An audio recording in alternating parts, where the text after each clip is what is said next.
So I was with the Kogi in Colombia, with the Kogi Mamos. And we were doing 2 days, 3 days with translators talking about Lakota and Kogi ways. And they had built an aniti for my anipi, for a sweat house lodge that I had given them kind of architectural plans for. Now, not the Kogi, but the hosts of the meeting. When it was time for us after the second day of really good dialogue, when it was time to go down, we sat around the fire and they noticed the first time I put a rock in the fire, they started getting a little nervous and talking back and forth. And my translator came over and said, Foreros, they're not going to be able to go in today. And I said, what's happening? They're going to have to walk back up this 19,000 foot mountain peak that was right behind us.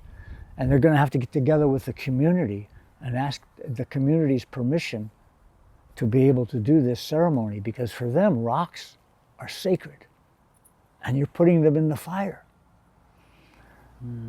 So I went, oh my gosh, this can't happen. You know, we don't have those many days. So I smiled and I kind of laughed and then I said, let me tell you how sacred these rocks are for the Lakota. Well, they're called Inya. They're the rock people. They're the foundation of our world. And I went on and talked about that.